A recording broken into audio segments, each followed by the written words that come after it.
What's happening, Lake Tahoe? Finish your day off with me each and every evening for the Tahoe Tonight Show. That's right, I'll put you to bed 5, 8, and 11 o'clock every night.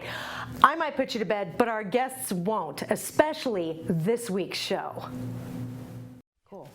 Excellent. Oh, so many things to talk about. Right? Olivia, Bruce, good to see both of you. We talked a little bit about how this all kind of works together. So Tahoe Resource Conservation District was the one who booked the interview, but you really are Tahoe Fire and Fuels. Yes, the right? Tahoe Fire and Fuels team, which is comprised of all of your local fire agencies and a bunch of nonprofit organizations and local government who have vested interest in protecting our communities, protecting our people from wildfire ignitions. Okay, so this is obviously a massive collaboration for something that affects every single one of us who live and visit the basin. Yes. You know, the ingress, egress here is limited. I mean, we're at a saturation point here in our summer months, and with the amount of vehicles on the roadway and people wanting to come recreate, you see the sign here, no camping or fires outside designated areas. Bruce, let's talk a little bit about that.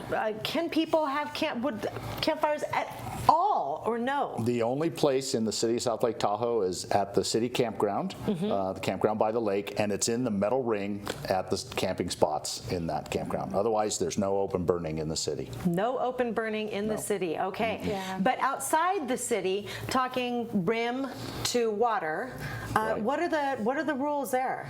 It's the same thing right now. We have year-round fire restrictions, fire prohibitions, where year-round, the only place you can have a campfire is in a designated site, which means listed campgrounds. Like, you can go to our website, the Forest Service website, and get a list of day use sites and campgrounds where you can have a safe fire within the metal ring or grill. Perfect. And you see going out to some of these lakes, and even along our Lake Tahoe beaches, I see the rocks with the coals in them, and I'm thinking, oh man, that just it's aggravating. Right. Those aren't legal. Nope, not at all. Not at all. It poses a wildfire risk to our communities, and I think that we really need to be cautious and how we have the conversation about fires, because we want people to come to Tahoe. We want you guys to enjoy the great outdoors, but at the same time, we need to be mindful, because we don't want our forests or homes to burn or people get hurt. You can have a good time without having a campfire. What is the you see someone having an illegal campfire? Sure. What's the protocol, and what happens when these people are caught breaking the law? Well, if you see that, you should call the dispatch center, call 911, and they'll take the call. They'll send the appropriate agency or officer out, and then we make contact with the folks. We educate them about the regulations, and we put the fire out. Okay. Yeah. Okay. Is there a fine for this? Not from us, no. Okay. All right. So it's enforceable by your fire gets put out, and you get the riot act right to you. Deservedly so. Right. Now there's a meeting coming up talking about evacuation. I think this is really important to let people know. Right. It'll be an item on tomorrow night's South Lake Tahoe City Council agenda. So yeah, there's a lot of interest in it, clearly, after the last few years of horrific events and tragedies. So the police chief and the fire department and myself will be presenting some of the work we've been doing to educate our public on how to get out if you're advised to do so. Okay, that's interesting. It's a lot of talk when we talk about kind of being at that saturation point and seeing the traffic, especially over the weekends.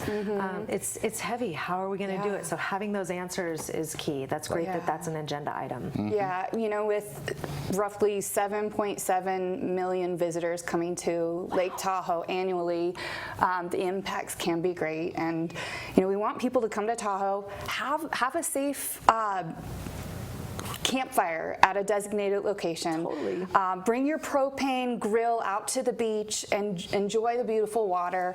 And know that we want you to be safe. We don't want to have to. On the Forest Service side, we do issue violation notices. Okay, that's for good people, to know. That's, for people having illegal fires. But okay, good. My first step is to educate. If I'm able to have a positive conversation with our customers, our community members, and just talk to them about like why it's so important not to have a fire, then, you know, I'm going to go that route of education. I'm not going to come down hard and, you know, start writing violation notices. It's when people are uncooperative that we end up reaching that point, because we want to protect our ecosystem and mostly our people. 100%, 100%. I think I think it's a hot button with locals as well. You talk to locals about campfires and stuff, all of a sudden they go from like 0 to 60 in 0.2 seconds. Well, when sure. it comes like absolutely not. So it's very important. The other half of that equation too is when you have that legal fire in the ring, in the right place, make sure you put it out correctly. It's real simple stuff, but you want to do it, and it's stuff I learned as a scout years and years ago. But it's just use water, mix it up, and it's not out until it's cold and out. And that takes a lot of water sometimes. Yes, you it need to be does. prepared for that as well. A lot easier to bring that propane grill, you know. And they make turn that some thing on and you're good to go. They make some really cool propane-powered campfire pits now too, and those are legal to use on our Forest Service land here in Lake Tahoe. So if you invest in a propane-powered campfire pit, please bring it. Cool. Oh, it's good talking to you two. Thank you so much. How can people get more information? I think it's important to have a spot where people go to and peruse, and this really is family education. Share this stuff with your kids. Yep, we have Tahoe Living with Fire .info that folks can go to and get some great information from all of the cooperating agencies. Right. And I know the city of South Lake Tahoe, Yeah, I you think have a website, if right? you go to any of the fire agency websites Yeah. wherever you live around the basin, you'll get to all this information. We all link to all of it. Excellent. Forest Service websites, I mean, a wealth of information out there for everyone. Yeah, you put it out there because it is so important. Yeah. Olivia, Bruce, thank you so much for Thank all you. the work that you do in keeping, getting the information out there and setting these regulations with knowledge behind it. You know, you really do your studies, and it's great. Thank you very much for Thanks for your having services. us. Yeah. We will be right back.